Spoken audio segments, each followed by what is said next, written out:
Kona was my most loyal companion and my best friend.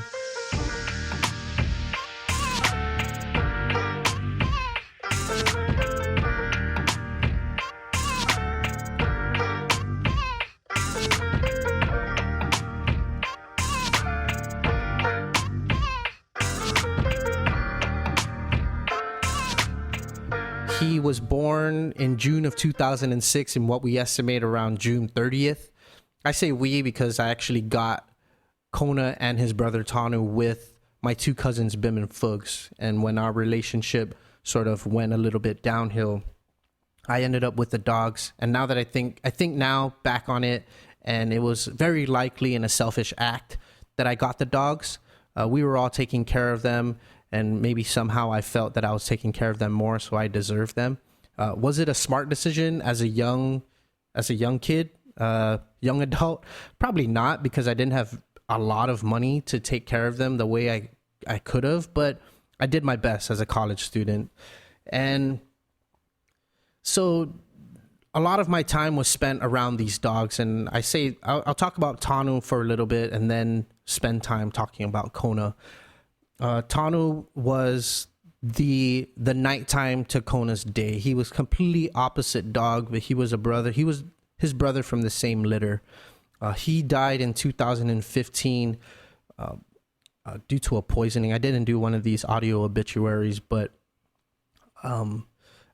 because I had just started the podcast. But he had passed away, and you can just see the void that Tanu's passing left in Kona's heart.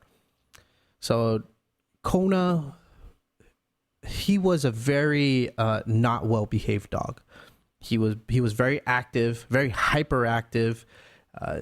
Any other dog, whether it was big or small, made him excited, and he just wanted to play, wanted to lick you, wanted to just be around another dog and just have fun, and just irritated other dogs. He was the kind of dog that was resilient.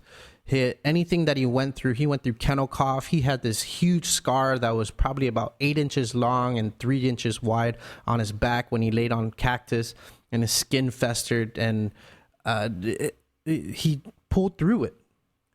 Before I brought him back to Guam, he had heartworm. He had to go on heartworm medication for about a year, and it took me about 3 years to pay off. And that's when I brought him back. And everybody that met him still had the same thing about him. They were kind of just weary and cautious about him. But when they met him and interacted with him, they realized that he was not the dog that he looked like. He had these yellow eyes.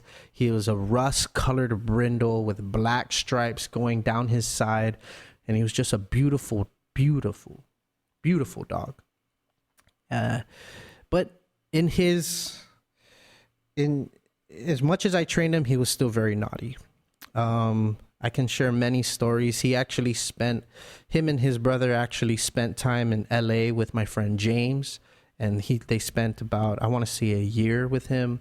They spent about a week at my friend Bucky's house.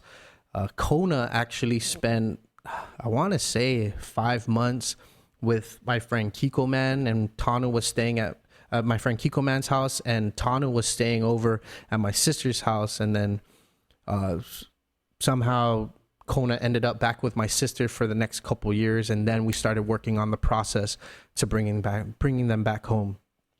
It was not a cheap endeavor, but when I was taking care of them and I had left Arizona, I said, you know what? I want to bring these dogs back home. And I did. So Kona, after Tanu died, me and Kona's relationship really, really became closer. Our thing to do was to go on walks, and we can walk for, 30 minutes to an hour, and just, it'll be my time for reflection and his time to just get the hell out of the apartment, and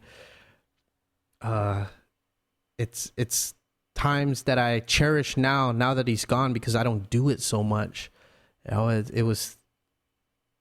always tease that I thought I was training him, but in actuality, he was he had trained me so well that I would wake up at 5 a.m. to take him out. And then when I get home, I take him out and we go on these long walks. And these things were things that I appreciated. And over the last 4 to 5 years since his brother's death, I had looked at him and just think about, man, this guy, he's not thinking about his death. He's thinking about his life now and how much he's enjoying just being out here with me. It's just the things that I constantly thought about. And everybody who ran into him would just, loved him up to this very day. Right. So his decline was very, very emotional for me. On December 18th, 2020, he had his first seizure, and we didn't know that he was having seizures until the very next day. And it may have been what the deed had been done, right? Is what it was for the seizures. It took its effect. And so the vet said, if he has another seizure in the next, how do you say this, 36 hours, then he'll probably pass away in the next week. So I was getting prepared for that. But knowing Kona, knowing everything he's been in, and knowing that he survived what he survived back in his days, I knew he would pull through it. How long, I didn't know. And at the time, Kai was pregnant with our little boy, and Kona knew she was pregnant because, he wasn't sick. She got pregnant in August, or we found out she was pregnant in August, and he was aware. He would smell her. He would lay next to Kai, and there was no way that he didn't know, right? So he didn't have a seizure. He pulls through, but he's on heavy medication, and it's just a difficult time for him. And it required patience on my end to understand what he was going through, a patience on Kai's end to understand what he was going through. And it was challenging. And we felt like that it was really preparing us for this next stage in our life. He would wake us up at 3 a.m. crying because he was walking around and he was doing this thing where he was walking in circles. And what I've read is that when dogs walk in circles, it's confusion. So he would walk in circles, slip on the tile, and then kind of whine, right? So there's things like that challenged me as an owner to say, okay, when do I put him down? Is it time to put him down? Is there a reason? What reason do I need for there to put him down? And every reason that I came up with was not a justifiable reason for me to put him down. I had come close a couple times. The closest that I had come was I actually called the vet to let them know that I may have to put my dog down, and they never called me back. So that was a sign for me that, okay, well, let's push on through. And this was February. This was a month in, and his decline, he was already dropping weight. By March, he had stopped eating solid food. By mid-March, he was already starting to not walk anymore. I had bought a wheelchair from Ben Schiff, and I'm extremely grateful for that. In January, I bought the wheelchair, and I didn't use it until March. I thought I'd never use it, either between me thinking he wasn't going to make it that long, or that he was going to pull through. And I ended up using it, and it worked. He would use the bathroom. It helped a lot in the care for him. We actually lived on the 3rd floor of an apartment. And towards the end of his life and closer to the birth of our child, we started to theorize that what if he's waiting? What if he's waiting for our baby to be born?